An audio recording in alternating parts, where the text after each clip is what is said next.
날씨가 계속해서 춥습니다. 이 추운 날씨에 감기 걸리지 않으셨는지 걱정이 됩니다.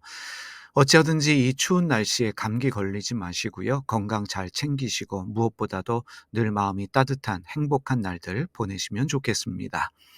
퇴근길에 만나는 예수님, 오늘 말씀 제목은 신성을 모독하신 예수님입니다.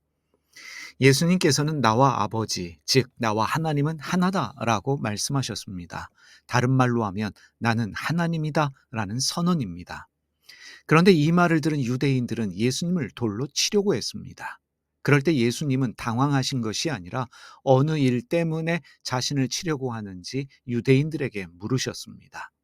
요한복음 10장 33절 200주년 신약성서의 번역입니다. 유대인들이 대답하였다.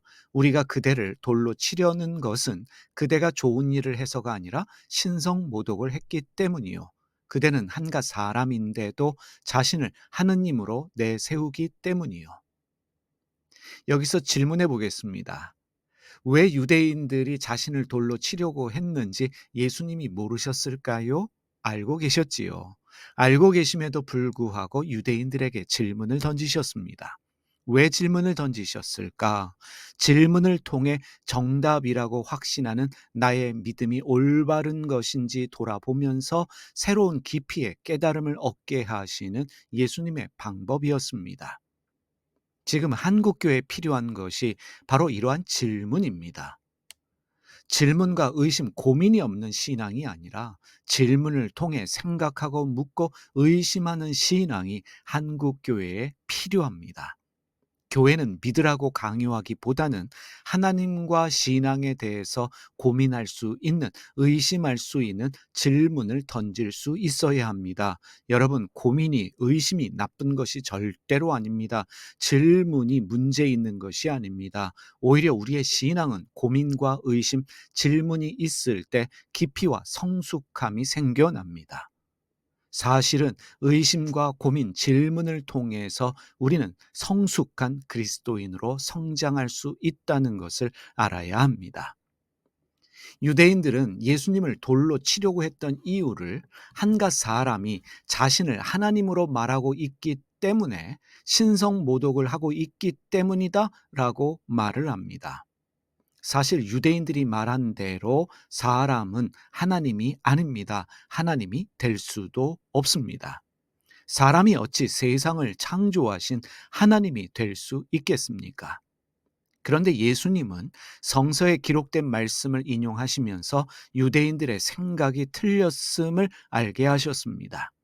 요한복음 10장 34절 200주년 신약성서의 번역입니다. 예수께서 그들에게 대답하셨다. 당신들의 율법에 내가 너희를 신이라고 하였다고 기록되어 있지 않습니까? 예수님께서 인용하셨던 성서 구절은 시편 82편 6절의 말씀입니다. 새 번역으로 읽어보겠습니다. 하나님께서 말씀하셨다. 너희는 모두 신들이고 가장 높으신 분의 아들이지만 사람은 신, 즉 하나님이다. 이것이 성서의 기록입니다. 왜 사람이 하나님일까? 아마도 사람은 하나님의 형상과 모양으로 창조되었기 때문에 하나님이다 말하고 있는 것 같습니다. 또 사람이 하나님의 자녀이기 때문에 신이다라고 말하고 있는 것으로 여겨지기도 합니다. 사실 하나님의 아들이기 때문에 하나님입니다. 하나님의 딸이기 때문에 하나님이 되는 것입니다.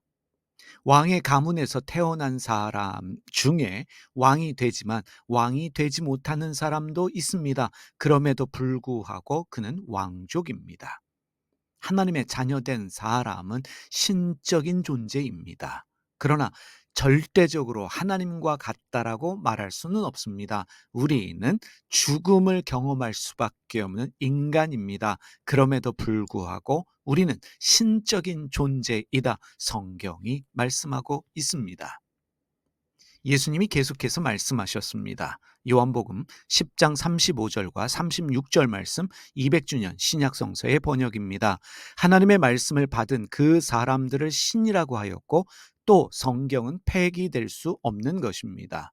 그렇다면 나는 하느님의 아들이다 하고 내가 말했다고 해서 당신들은 아버지께서 거룩하게 하시고 이 세상에 파견하신 나에게 너는 신성모독을 한다고 말할 수 있겠습니까? 예수님 당시에 나는 하나님의 자녀다, 하나님의 아들이다, 딸이다 라고 말하는 것은 신성모독이었습니다. 그런데 여러분, 지금 그렇게 말한다고 해서 신성모독이다 비난할 사람은 아무도 없습니다. 우리 모두는 하나님의 자녀입니다. 예수님만 하나님의 아들이 아니라 우리 모두가 하나님의 아들이요 하나님의 딸입니다. 하나님의 자녀입니다. 그래서 우리는 예수님의 형제 자매가 되는 것입니다. 히브리서 2장 11절 말씀 새 번역입니다. 거룩하게 하시는 분과 거룩하게 되는 사람들은 모두 한 분이신 아버지께 속합니다. 그러하므로 예수께서는 그들을 형제 자매라고 부르시기를 부끄러워하지 않으셨습니다. 우리는 예수님의 형제요 자매입니다. 우리는 하나님의 자녀입니다. 예수님의 말씀대로라면 하나님의 말씀을 받은 사람들은 신입니다. 하나님입니다. 사람은 하나님과 같은 신적인 존재다 예수님이 말씀하여 주셨습니다. 예수님은 하나님의 나라는 이미 우리 안에 있다고 말씀하셨습니다. 우리 안에 하나님이 계시다는 말씀입니다. 사도 바울은 우리 안에 예수님이 계시다고, 우리 안에 하나님의 영, 성령이 계시다고 말합니다. 고린도후서 13장 5절 말씀 새 번역으로 읽겠습니다. 여러분은 자기가 믿음 안에 있는지를 스스로 시험해 보고 스스로 검증해 보십시오. 여러분은 예수 그리스도께서 여러분 안에 계시다는 것을 알지 못합니까? 모른다면 여러분은 실격자입니다. 우리 안에 예수 그리스도께서 계십니다. 고린도전서 3장 16절 새 번역입니다. 여러분은 하나님의 성전이며 하나님의 성령이 여러분 안에 거하신다는 것을 알지 못합니까? 하나님의 영, 성령이 우리 안에 있습니다. 우리 안에는 예수님이 계시고 하나님의 영, 성령이 계십니다. 이 모든 것은 무엇을 말하고 있습니까? 우리 안에 하나님이 계시다는 것입니다. 예수님이 말씀하신 것처럼 우리는 하나님과 하나 된 존재입니다. 그러면 여러분 질문하겠습니다. 무엇이 신성모독일까요? 내가 신이다. 내가 하나님의 자녀다. 하나님이 내 안에 계시다. 나는 예수 그리스도와 연합된 존재다. 말하는 것이 신성모독이 아니라 신적인 존재인 우리가, 하나님의 자녀된 우리가 하나님의 뜻대로 살지 못하는 그것이 바로 신성모독입니다.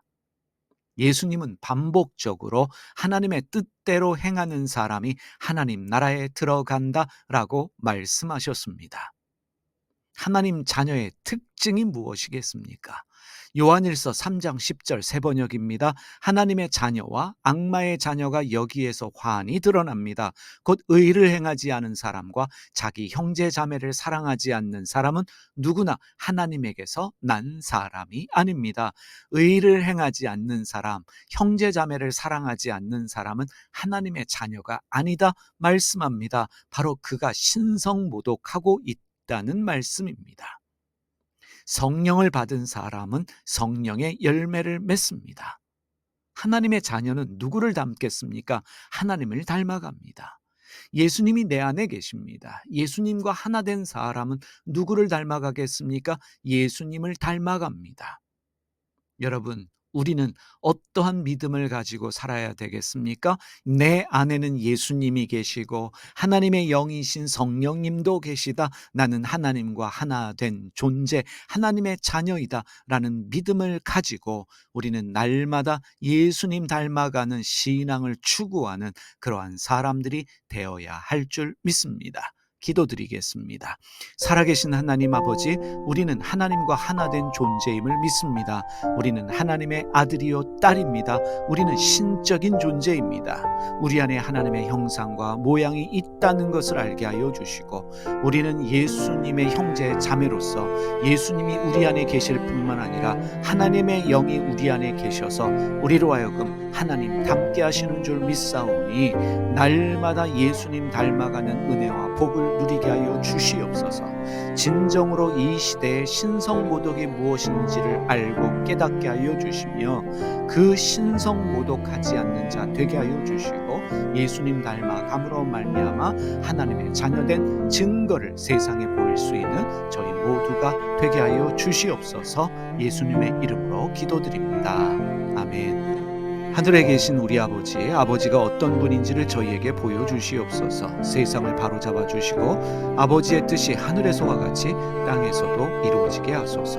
오늘 저희에게 일용할 양식을 주시고 저희에게 빚진 사람들의 빚을 탕감하여 준 것 같이 저희 빚을 탕감하여 주시옵소서. 저희를 유혹에 빠지지 않게 하시고 나쁜 일을 당하지 않게 하소서. 아멘.